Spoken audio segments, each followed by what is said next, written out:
Welcome back. Well, Prime Minister Benjamin Netanyahu's visit to Davos gave him the opportunity to lobby President Trump and European leaders in person on what he says is the greatest threat to Israel, the Iran nuclear agreement.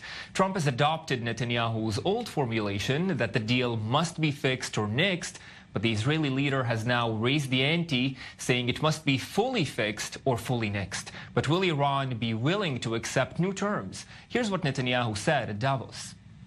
You said that if its fatal flaws are not fixed, you should walk away from it, and I want you to know that if you decide to do that, then we will back you all the way.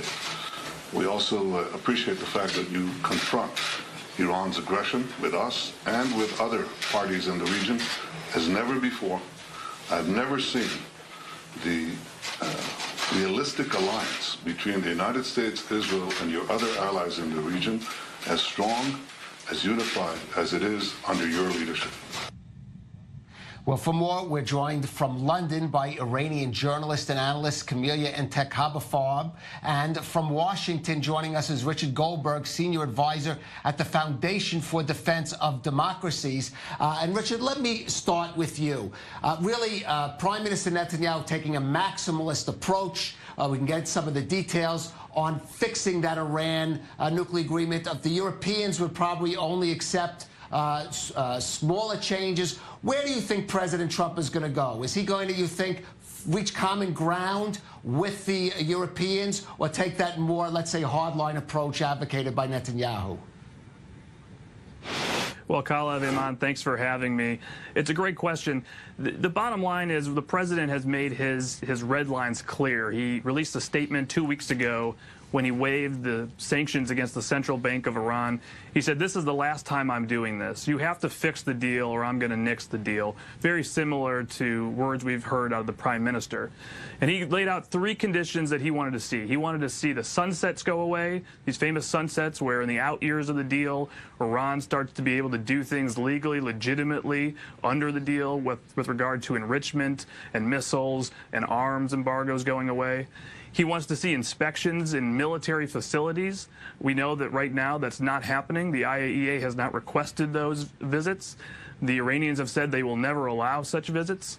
And he wants to truly address the ballistic missile program of Iran, because we know, as the president said, as the prime minister has said, as others have said, that is a core piece of a future nuclear weapons capability. And Camelia Entekhabafab in London. Camelia, this American administration wants to change or amend an agreement already signed by Iran and the previous American administration. From the Iranian point of view, why should they agree to any changes whatsoever? Good evening to dear all. In Iranian point of view, I'm not saying if they can agree with any changes as what it is and called Iran nuclear deal, but very much is possible to have some negotiations for an amendment, as a dear friend in Washington referred to, for example, for the timing of Iran, suspend its enriching nuclear enrichments after the 10 years of the deal getting expire, and also about Iran capabilities in ballistic. But we are already seeing some changes has been reported in Iranian behaves to please President Trump, in my opinion. And President Trump is also unexpected person. He can always change his mind. We saw in many different ways, which unpredictably the president has a different opinion in different matters. For example, today the U.S. military has been reported that there was no encounter between American Navy in the Persian Gulf and the Revolutionary Guards speedboats, which in the past 2 years, 15 encounter has been reported, but in the past 5 months ago, basically 0. Or today, Houthis, the rebels in Yemen, released an American has been kidnapped, and they were expressed their wishes to open up a peace talk negotiations in Oman. And we understand Oman is usually helping Iran and the United States to solve some of the issues in the past.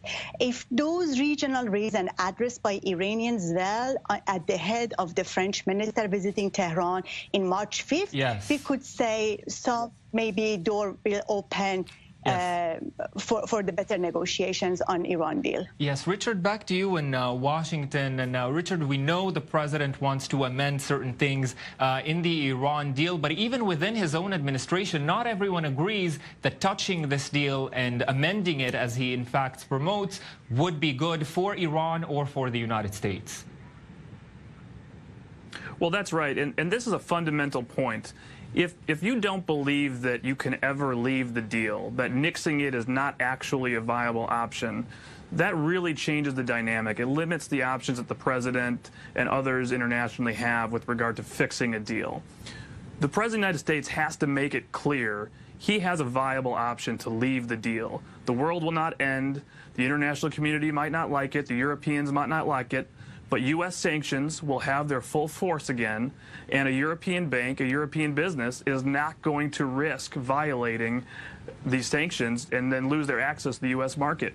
Once that has been laid down as a marker, then you can talk about fixing the deal. Because fixing the deal would require really tying the toughest sanctions that were given away in the deal, the Central Bank of Iran sanctions, the disconnection of Iranian banks from SWIFT, tying those back to all of these other conditions that the president has talked about. What we really need to wait and see is the Europeans right now are saying, oh, no, we do care about Iranian missiles. We want to do something about that.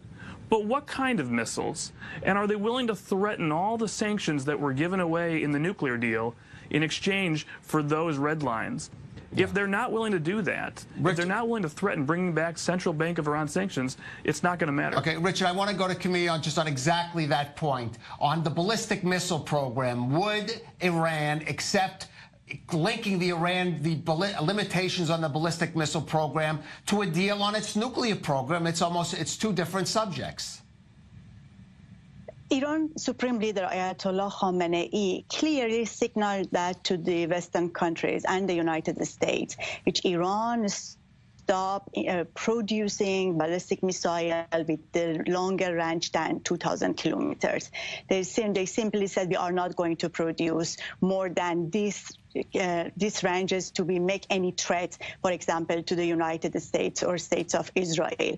If that signal is correct, and if that be expected, and they said Iranian wouldn't do any longer making such a ballistic missile over than these ranges, we should believe that there is a back channel has been opened for the negotiation between Western countries, Iran, and maybe the United States. Let it but happen during Ahmadinejad's time, ahead of Iran and U.S. nuclear talks with the Western power. If that back channel can help Iranian to do negotiation over the missile and over the regional influences and interferences, we could say Iranian would be able to buy some time ahead of the May when President Trump, which is very much serious, as our friend says, to withdraw from Iran nuclear deal. But the deal is very important for Iran. It's the matter of the Iran revolution and the Islamic Republic existence and the economy, which collapsing the deal would jeopardize the authority of the regime. Yes, Camille Intikhab in London and Richard Goldberg in Washington. Thank you both very much for joining us for this debate, and still to come on The Rundown.